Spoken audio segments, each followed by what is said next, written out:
미국에서 터져나온 물가 불안 공포에 세계 경제가 휘청이고 있습니다. 미국의 지난달 소비자 물가 지수는 또 8% 이상 올랐고 금리 인상 예상에 뉴욕 증시는 급락했습니다. 국제부 뉴스룸 연결해서 알아보겠습니다. 이승훈 기자.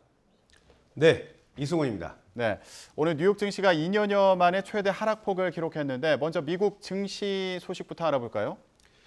뉴욕 증시 다우존스 지수는요, 전장보다 3.94% 떨어졌습니다. 또 S&P 500 지수는 4.32%, 기술주 중심의 나스닥 지수 역시 5.16% 떨어졌습니다. 말 그대로 폭락했다, 그렇게 말씀드릴 수 있겠네요. 3대 지수 모두요, 코로나19 팬데믹 초기인 지난 2020년 6월 이후에 2년 3개월 만에 하루 최대의 하락폭을 기록했습니다. 그러면서 지난 6일이었죠. 6일 이후에 계속 반등하던 뉴욕 증시는요, 하루 만에 일주일째 상승분 모두 토해냈습니다. 오늘 같은 증시 침체 당분간 계속될 가능성이 크다는 게 월가의 분석입니다. 네, 이런 증시 폭락의 원인이 된 미국의 소비자 물가 상황을 알아보겠습니다. 미국의 인플레이션이 예상보다 심각한 상황으로 나타났다고요? 미국의 소비자 물가가요, 지난해 8월에 비교해서 8.3% 올랐습니다. 물론 이런 수치는 6월에 9.1%나 7월에 8.5%보다는 좀 낮다고 할 수는 있겠지만은 전문가들이 그동안 예상했던 전망치가 8.0%였거든요. 상당히 웃도는 겁니다. 말씀하신 것처럼 미국의 인플레 예상보다 더 심각했다고 정리할 수 있겠는데요.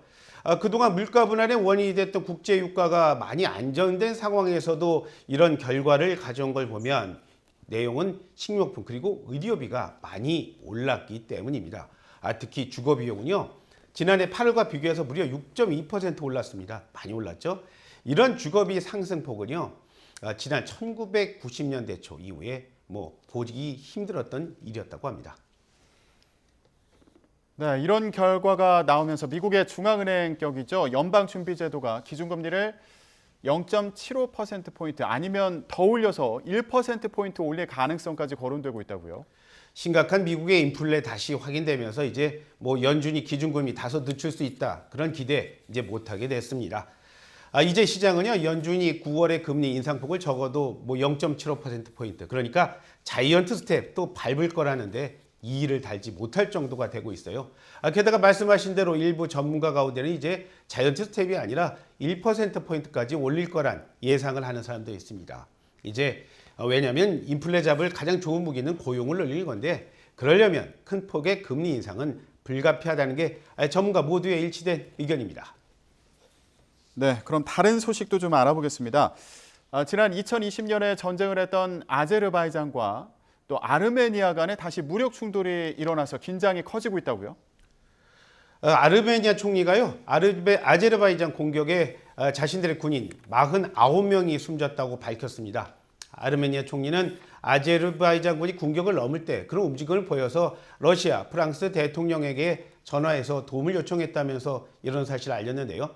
이에 대해서 아제르바이잔 국방부가 한 말은 이겁니다. 아르메니아군의 도발에 대한 대응 차원이었고 민간인은 공격하지 않았다 주장했습니다. 네, 이런 군사적인 긴장 상태에 대해서 주변국들이 무력 사용 자제를 촉구했다고 하는데 주변국에서 이렇게 긴장하는 데는 이유가 있다고 하죠. 제발 무력 충돌을 멈춰달라는 성명을 낸 곳을 보면요, 유럽연합, 프랑스 대통령실, 튀르키예 외무부 장관, 이란 외무부 대변인, 크렘린 국마저 싸우지 말라는 촉구를 했습니다. 성명을 낸 곳만 봐도 참 두 나라 관계 복잡하다는 걸 알 수 있는데요.